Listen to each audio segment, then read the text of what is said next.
Jimmy was just finding his own as a star, and I think he had a little bit of a complex.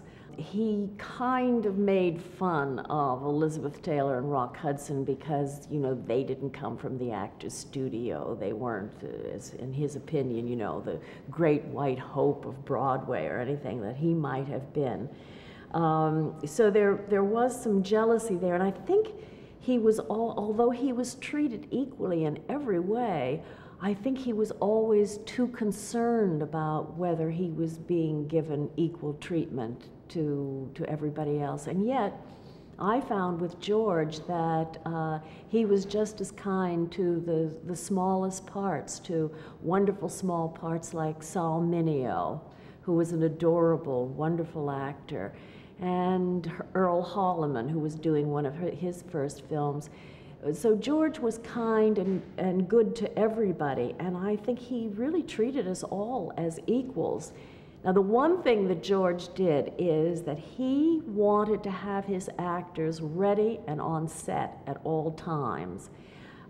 I certainly didn't resent it. I can't imagine that many of the other actors did, but I think Jimmy resented it. I think Jimmy thought, oh, he doesn't think I'm important enough. So therefore, you know, he calls me all the time when I'm not needed. But actually, George just did that with everyone. Dad had his way of working, which was to take his time. Jimmy was a young man in a hurry, and I think he got impatient with the pace of things. But Dad always cared about the result, and Jimmy brought a great deal to that role, a kind of imagination, and he was a very hard-working actor. I mean, he figured things out, and he worked with his little rope, and he worked at his wardrobe, and I don't think it ever crossed Dad's mind that Jimmy Dean wasn't the right person for that part. And I think he gave kind of a great edge and excitement to the film in the way he played it. Carol Baker is a very unique lady now, and she was a very unique young lady then when we made Giant. Well, when I first showed up on the Warner Brothers lot, first of all, I came from New York. It was going to be my first film. Warner Brothers was going to put me under contract, and they sent me the ticket. They put me up in a hotel on Hollywood Boulevard.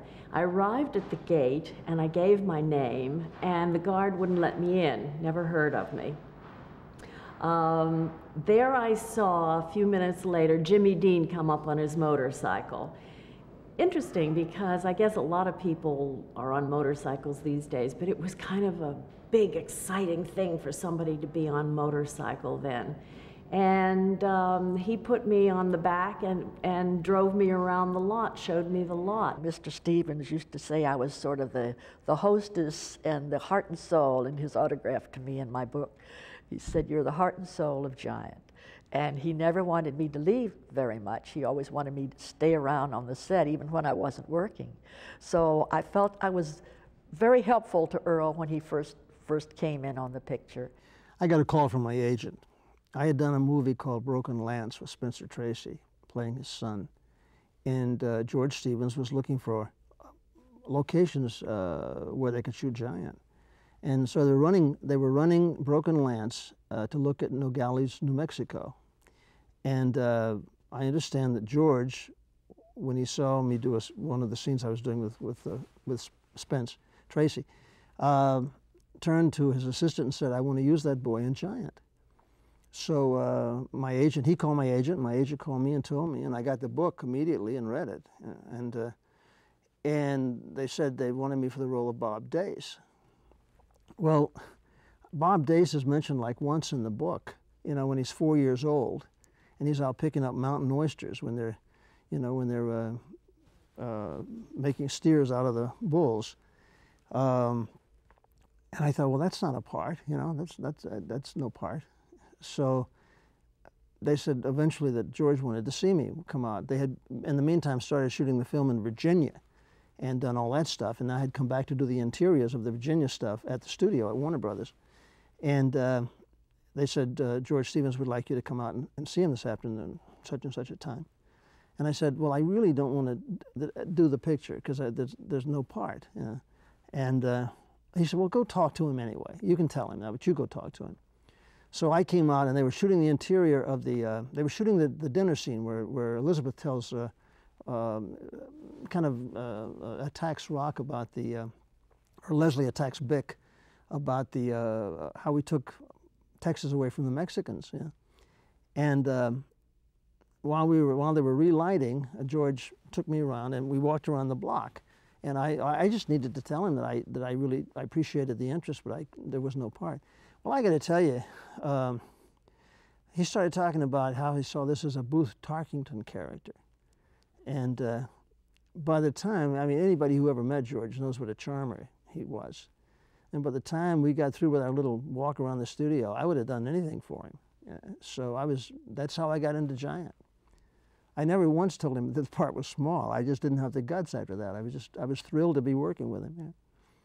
My history with Giant was that I graduated from college and was supposed to go into the Air Force, but the Korean War ended, so I had 1 year with nothing to do.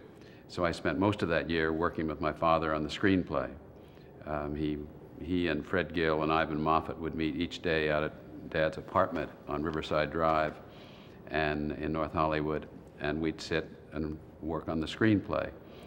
And then my time came to go into the Air Force, and I had time to serve my 2 years in the Air Force, visit the locations in Charlottesville, Virginia, Marfa, Texas, and here at the studio, serve my time and get out just in time to work with my father on the completion of the editing, the scoring of the music with Dmitri Tiomkin here on the Warner lot, and the release of the picture.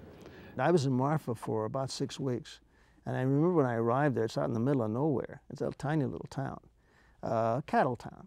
One of the really strange things about it is that Marfa was so small, and we had a very large crew and, of course, a very large cast, and there weren't really any living accommodations. A lot of people had to live quite far out of town.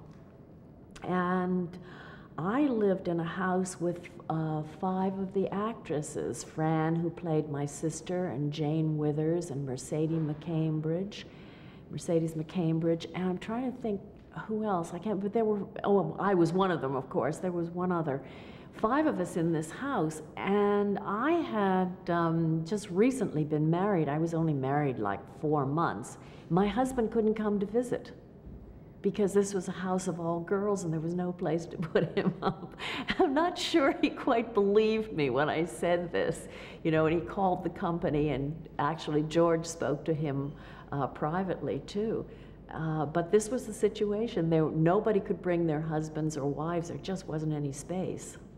We worked very long hours, all day long, and at night there wasn't anything for anybody to do.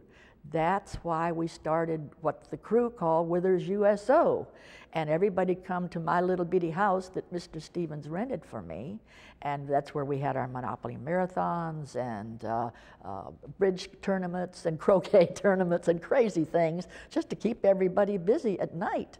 But oh, we had a good time there. And Rock would come almost every night. Jimmy wouldn't come, dear Gussie, Jimmy wouldn't come till everybody left and went home. And then the first time I found him there, I dang near died. I was closing up the house and putting all the Coca-Cola bottles and stuff in the kitchen and stuff, and I heard something in the back spare bedroom. And I thought, what is that? So I went to investigate, and I opened the door, and do you know what I found? There was Jimmy Dean on one of the twin beds. The window was up. It was one of those up and down windows, the old-fashioned kind, you know. Well, he had put the window up and come in the window, was laying on the twin bed with his hands behind his head, with the hat sort of all slouched down in front of him, you know. And I said, what in the world are you doing? He said, I just wanted to wait till everybody left so I could talk to you. And I said, heavens to Betsy, you didn't have to do that. And I said, from now on, sonny boy, you come in the front door like everybody else. He said, no, I think I like it this way. I said, really? So I went in the other room and got a hammer and nails, and I came in and I hammered the 2 windows in that room shut. And I said, you come in the front door or you don't come at all. My father was a man of the West, raised in San Francisco. His parents had been actors in the theater at the turn of the century. And as a young man, he went out into Montana and Utah as at first as a camera loader, then an assistant cameraman, and he actually lived with Westerners, cowboys, you know, who were still dated back to that period. And he always had a great feeling for the West. And in his films, he went to tremendous lengths for authenticity, that the clothes looked real. He never liked to call, you know, they refer to the costume department. He always called them clothes. And if you look at James Dean, Jet Rinks, the clothes he wears, they're clothes he's lived in, you know, and they're the sweat and the band of the hat and the dirt. You know, Dad would always say, you know, that, you know, a man like this only has 2 shirts. You know, and so those shirts would be worn and stained and look lived in. You know, when you take a Hollywood company into a town, a small town, they can be very put off by that company, but not Marfa. The first night, they said, "You want to go see the Rushes?" So I said, "Sure." And we went to the old theater that's no longer there, I understand, it's burned down. This old theater, and they were running hours and hours of the barbecue, and of course they had used all these people from Marfa in the barbecue as extras, and they had just, it seemed forever, so much footage of just cattle and Elizabeth and Rock sitting on their horses watching cattle. But it seemed to me the entire town had turned out and was sitting in that theater. It was packed, you couldn't get a seat. I mean, it was so smart of George to do that, because he made the town feel like they were really in on the joke, you know, that they were a part of this movie. And the entire time we were there, that's the kind of reception that we got. People really felt like they were a part of the company, and you know, it was, they never resented us being there at all. It was a dusty, one-horse town, one-street town. I don't know what Marfa is today. It's probably a metropolitan area, I don't know. But so everybody wore blue jeans and so forth. And Elizabeth would arrive when everybody else had finished eating.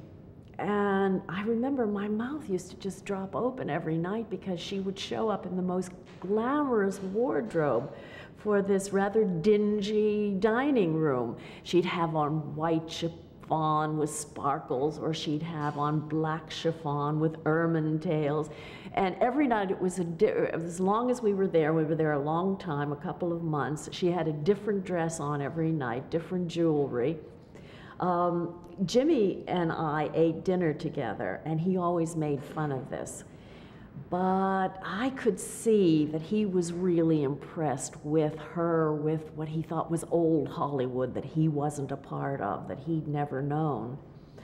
And Elizabeth used to come in with Rock Hudson. So after a while, Jimmy found a way of taking, not during dinner because he would have been too embarrassed by the fancy clothes and walking into the dining room with Elizabeth with all this hoopla and so forth. But after dinner, Jimmy found a way of getting together with Elizabeth and telling her all his troubles. This is, of course, a great ploy to get a woman to pay attention to you, and especially one as warm-hearted as Elizabeth is. So they used to spend long hours together. Then the rest of us were invited to Rock Hudson's house for parties, which were always such fun. Rock had a great sense of humor, and he was warm and wonderful to be around. And there was a party in his house every night, which was terrific. And we all used to say, well, where's Elizabeth? Where's Jimmy? And of course, they were out talking. I don't really think that there was a romance of any kind there. I really don't. But I think it was his way of saying, hey, Rock, I can take Elizabeth away from you. I'm the third character in the film, and just like in the film, she's yours. Well, off screen, she's not yours. You know, she has my attention. Sunday afternoons were very special for all of us because it was our only day off. And of course, we put in very long hours on the film, which we all, I know I was very happy to do, and I think everybody else was too. But we'd look forward to Sundays, and I always went to church on Sunday with 2 or 3 of the other members of the cast and part of the crew. And then afterwards, everybody come either to Withers USO at night, but we'd first go to the country club because there was a lovely pool there, and it was cool. And we just would, you know, play water polo, and they had these big old, what do you call them, for the inner tubes, for the old-fashioned tires, you know. But the boys would get them, Rock especially. He would have a hoot and a holler of a time where he'd get the 2 big round things, and then everybody have to dive off the board to get through there, you know. And Dennis did it every time, usually 2 at a time. He was a very good swimmer, and he had a lot of fun with us there. And of course, we all had a good time at the country club because it was the only pool anywhere around, and it was greatly appreciated by all of us. When Dad first talked with Jimmy Dean about playing Jet Rink, Jimmy had been here on the lot at Warner Brothers and used to kind of hang around the office and had come over wearing kind of costumes that he thought suggested Jet Rink, and it was a part he really wanted to play.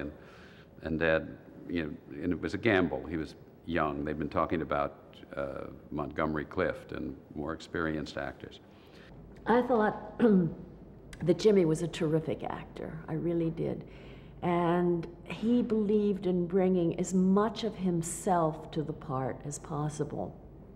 There were a lot of stories about how kooky he was because he spent all of his time with the cowboys, that he was roping, that he was riding, that he was learning how to shoot a rifle for the first time. But actually, that was all research for the film. And out of it came a wonderful cowboy walk, the way he was able to use the rope, which we have talked about in the porch scene, the speech pattern, the way he wore his hat, the way I don't think he ever took off the clothes. He had this pink shirt, this pink cowboy shirt that he just loved and adored, and I don't blame him. It was a neat cowboy shirt, very simple, very plain, but he wore it and wore it and wore it, and I said, Jimmy, when's the last time you had that shirt clean? He said, oh, they've lost 2 of my shirts at the laundry, and he said, I'm not going to let them get this one. And I said, listen, Sonny boy, you go in the other room, and I said, there's a terrycloth bathrobe of mine. I said, you go put that on. I just took it out of the dryer, and I said, you put that on, you give me that pink shirt. He said, what are you going to do with it? I said, I'm going to wash it. That's what I'm going to do with it. So I washed his pink shirt by hand, and then I put it in the dryer. He said, oh, it might shrink or something. I said, it won't shrink. So anyway, from then on, that was my job for Jimmy. He'd bring me his pink shirt, but at least I knew it was clean. When he decided that Jimmy would play the part, and they sat down to talk about it, Dad talked to him about his race car. And he said, look, he said, I know you love driving. He said, we've got a lot of people involved in this picture. And if something happens to you and you break your arm or break a leg, there are going to be 300 people, you know, their work's going to be stopped. So I want to ask you, while this picture's being made, not to drive that car. And Jimmy looked at him and said, all right. And throughout the shooting, Jimmy never drove the car. I knew Jimmy for several years, but he was not an easy person to know. The kids at the Actors Studio used to get together maybe once a week, and we'd sit around and listen to classical music. We were terribly serious people. Jimmy used to come into these parties. He'd come late. He never said hello to anyone. And after a while, you'd look around and he was gone without ever saying goodbye to anybody. He didn't talk to anybody. He was, I think, desperately shy. And so as I say, he was not easy to know. He clung a little bit to me when we were when we first got into Giant, just because I was a person that he knew from the past. And actually, I spent more time with him and got to know him better on Giant than I knowed him several years before when we were students together, because he, I don't know, he needed companionship, but it was very hard for him to ask for it. Unless he had a motive, like, you know, I'm going to take Elizabeth Taylor away from Rock Hudson. Then he was driven to talk and to be social with her and so forth. And having finished shooting, Jimmy decided that he wanted to take the car up, I believe, to Saugus and race it. And Dad said that the last conversation he had with Jimmy was, said, I know you're going up there. He said, you're going to put the car on a truck and truck it up and then drive it at the track. And Jimmy said, yeah, that's what I'm going to do.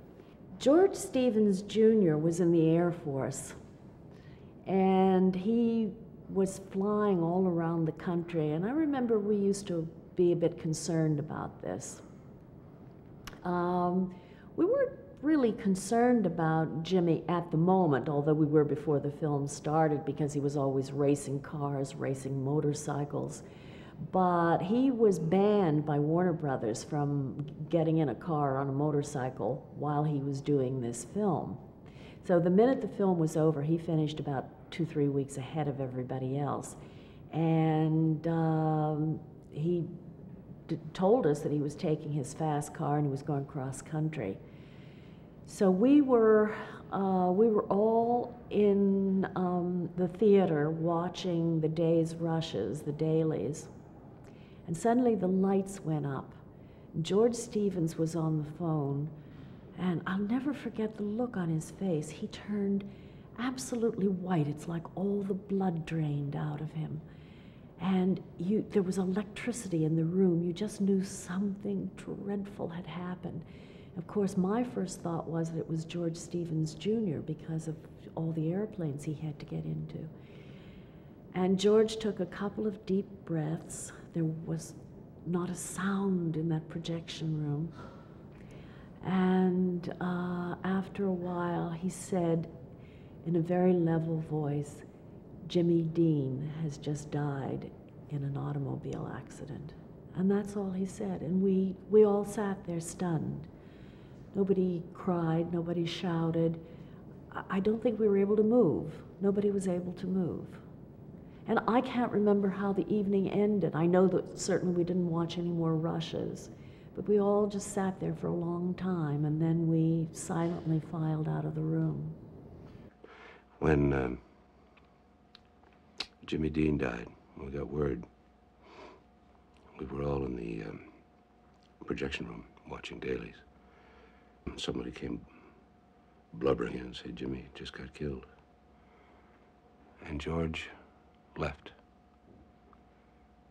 And I followed him. And we walked down through the sound stages, through Warner Brothers lot. And I lost him. I couldn't find him. I don't know where he went, why, where he was going, except to guess that he just wanted to be by himself. It was really weird that morning because there was a great stillness. There was usually much activity when we first got to work. You know how it is. And there wasn't that morning. There was a strange